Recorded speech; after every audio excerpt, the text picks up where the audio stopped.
Hello friends, అందరికీ స్వాగతం. మనం కొన్ని ప్యాటర్న్స్ అనేది అబ్జర్వ్ చేస్తాం. ఒక స్మాల్ ప్రాఫిట్ అనేది తీసుకొని బయటకొస్తాం. బట్ ఆ స్మాల్ ప్రాఫిట్ తీసుకొని బయటకొచ్చిన తర్వాత అది చాలా మంచి టార్గెట్ ఇస్తదనమాట.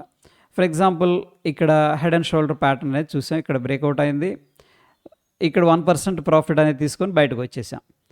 బట్ మేబీ అది ఇంకా కంటిన్యూ అయ్యి ఒక్కొక్కసారి 20%, 5%, 10% ఇట్లా కూడా రిటర్న్స్ అనేది ఇచ్చే అవకాశం ఉంటది. సో, మనం పర్ఫెక్ట్‌గా టెక్నికల్ అనాలిసిస్ చేసాం. దాంట్లో ప్రాపర్‌గా పొజిషన్ సైజింగ్ అనేది తీసుకున్నాం. రిస్క్ మేనేజ్మెంట్ చేసాం. అయినప్పటికీ చూడండి, మనం ఓన్లీ 1% ప్రాఫిట్ మాత్రమే తీసుకున్నాం. బట్ దాంట్లో ఎంత పొటెన్షియల్ ఉందంటే ఇంకా 19% పొటెన్షియల్ అనేది ఉంది. అది మనం మిస్ అయ్యాం. సో, దీని మీద కూడా మనం ఫోకస్ అనేది చేయాలి. ఎందుకంటే లాంగ్ టర్మ్‌లో మనం రిస్క్ రివార్డ్ అనేది పెంచుకుంటూ ఉండాలి. ఓకే. సో, ఈ యొక్క లెంత్ టార్గెట్ అంటే పెద్ద టార్గెట్, బిగ్ టార్గెట్ అంటాం కదా! ఈ యొక్క బిగ్ టార్గెట్ మీద మనం ఎప్పుడైతే ఫోకస్ అనేది చేస్తామో, ఈవెన్ దో లెస్ క్వాంటిటీస్ తీసుకున్నా సరే, మనం లాంగ్ టర్మ్‌లో మంచి రిటర్న్స్, మంచి రిజల్ట్స్ అనేది చూడటానికి ఆస్కారం ఉంటది. ఫర్ ఎగ్జాంపుల్ ఇక్కడ బిట్‌కాయిన్ అనేది మనం పరిశీలన చేసినట్టయితే రీసెంట్‌గా ఇప్పుడు 15 మినిట్స్ టైమ్ ఫ్రేమ్‌లో ఉన్నాం. దీంట్లో అబ్జర్వ్ చేస్తే ఇక్కడ చూడండి, మనకి ఒక హెడ్ అండ్ షోల్డర్ ప్యాటర్న్ అనేది క్రియేట్ అయింది. ఇదొక లెఫ్ట్ సైడ్ షోల్డర్ ఉంది, హెడ్ ఉంది, దాని తర్వాత రైట్ సైడ్ షోల్డరు అండ్ ఫైనల్‌గా బ్రేక్అవుట్ అనేది జరిగింది. బ్రేక్అవుట్ జరిగినప్పుడు ప్రాబబ్లీ ఈ క్యాండిల్ క్లోజింగ్ తర్వాత అంటే 15 మినిట్స్ టైమ్ ఫ్రేమ్‌లో మనం ఎంట్రీ తీసుకున్నాం షార్ట్ సైడ్. ఇక్కడ నుంచి స్టాక్ అనేది కొంత ప్రాఫిట్ రాగానే మనం క్విక్‌గా ఎగ్జిట్ అయిపోతాం. ఎందుకంటే ఈ ప్రాఫిట్ కూడా మిస్ అయిపోతామేమో, ఆ యొక్క ఫోమో రావడం అనేది జరుగుతుంది. మేబీ ఇక్కడ 1, 2, 3 క్యాండిల్స్ అంటే అరౌండ్ 1000 పాయింట్స్ అలాగా మనం ఏదన్నా క్యాప్చర్ చేసాం అనుకుందాం. ఫర్ ఎగ్జాంపుల్ ఈ కేస్‌లో ఇది ప్రీవియస్‌గా ఇక్కడ సపోర్ట్ ఉంది. ఇది టార్గెట్ పెట్టుకున్నాం. బట్ యాక్చువల్లీ మార్కెట్ ఏంటంటే అంతకు మించి సిగ్నిఫికెంట్ డ్రాప్ అనేది జరిగింది. ఇక్కడ అరౌండ్ 4.85% డ్రాప్ అయింది. పాయింట్స్ అనేది మనం తీసుకున్నట్టయితే 3502 పాయింట్లు అనేది ఇంకా మనకి స్కోప్ ఉందన్నమాట డౌన్ సైడ్. బట్ మనం ఒక క్విక్ మైండ్ సెట్‌తో ఈ ప్రాఫిట్స్ మిస్ అవుతాయేమో, ఈ యొక్క ఫోమోలో ఏం చేస్తామంటే క్విక్‌గా ఎగ్జిట్ అవుతాం. ఆఫ్‌కోర్స్ ఇది ఇంట్రాడేలో తప్పదు. బట్ దాన్ని మనం ఒక్కొక్కసారి పొజిషనల్‌గా క్యారీ చేయాల్సిన సిచ్యువేషన్ వస్తది. లేదంటే పొజిషనల్‌గా క్యారీ చేయాలనుకుంటున్నాం.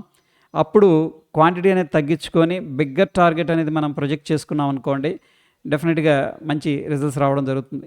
సో, చూడండి ఇక్కడ మేబీ ఇంట్రాడేలో ఈ పాయింట్ దగ్గర ఎగ్జిట్ అయిపోతూ ఉంటాం.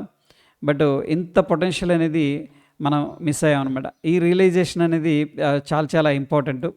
ఫర్ ఎగ్జాంపుల్ మనకి ఇక్కడ inverted head and shoulder pattern అనేది కనిపించింది. సేమ్ స్టాక్‌లో, ఐ మీన్ బిట్‌కాయిన్‌లో. ఇక్కడ ఒక రెసిస్టెన్స్ ఉంది. రైట్. ఈ రెసిస్టెన్స్ అనేది సక్సెస్‌ఫుల్‌గా బ్రేక్అవుట్ అయింది. రీటెస్ట్ చేసుకొని మళ్ళీ పైకి వెళ్ళింది. సో, ప్రాబబ్లీ మనం ఈ యొక్క ఎంట్రీ ఈ బ్రేక్అవుట్ దగ్గర ఇక్కడ ప్లాన్ చేసుకుంటాం. ప్లాన్ చేసిన తర్వాత ఒకవేళ ఇక్కడ ఎంట్రీ తీసుకున్నాం అనుకోండి, ఒక 1000 పాయింట్స్ ఏదో వచ్చినాయి, హ్యాపీగా ఫీల్ అవుతాం. Okay, that is good amount. But intraday కోసం అది ఓకే.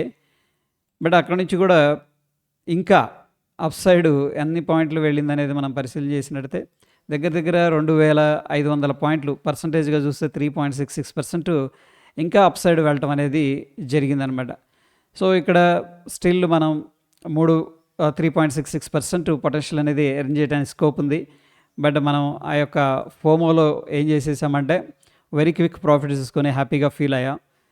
బట్ ఇక్కడ ఓవర్‌నైట్ రిస్క్ ఉంటుంది డెఫినెట్‌గా. ఒకవేళ మనం పొజిషన్స్‌ని ఓవర్‌నైట్ క్యారీ చేయాలంటే లెస్ క్వాంటిటీతో ప్రాపర్‌గా స్టాప్ లాస్ అనేది పెట్టుకొని క్యారీ అయితే చేయొచ్చు. ఎస్పెషల్లీ ఈ క్రిప్టో కానీ లేకపోతే ఫారెక్స్ కానీ ఓవర్‌నైట్ క్యారీ చేసేటప్పుడు స్ట్రిక్ట్‌గా స్టాప్ లాస్ పెట్టుకొని పెద్ద టార్గెట్ అనేది మనం ప్లాన్ చేసుకున్నాం అనుకోండి, హూ నోస్. ఇది చూడండి, ఇక్కడ 1250 పాయింట్లు ఇచ్చింది.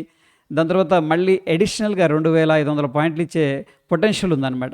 అందుకని ఇటువంటి గ్రేట్ ఆపర్చునిటీస్ అనేది మార్కెట్ ఇస్తూనే ఉంటుంది. ద ప్రాబ్లమ్ ఏంటంటే వెరీ క్విక్ ప్రాఫిట్ లేదా మనం ఆ యొక్క ఫోమోలో ఏం చేస్తుంటామంటే short term targets, short targets అనేది తీసుకొని బయటకు వచ్చేస్తూ ఉంటాం. సో, ఫ్రెండ్స్, ఇక్కడ ఎవరైతే ట్రేడింగ్ కానీ స్వింగ్ ట్రేడింగ్ కానీ ప్లాన్ చేస్తున్నారో, నేను ఏదైతే ఈరోజు ఒక కాన్సెప్ట్ అనేది చెప్పానో, అంటే కొద్దిగా బిగ్గర్ టార్గెట్ అన్నాను కదా, దాని మీద కూడా కొద్దిగా ఫోకస్ చేయండి. ఎలా మనం దీన్ని అప్రోచ్ అవ్వాలి, ఓకే, దీంట్లో మనం స్టాప్ లాస్ ఎలా పెట్టుకోవాలి, టార్గెట్ ఎలా పెట్టుకోవాలి, ఇవన్నీ కూడా ఫర్దర్ వీడియోస్లో మనం డిస్కస్ చేద్దాం.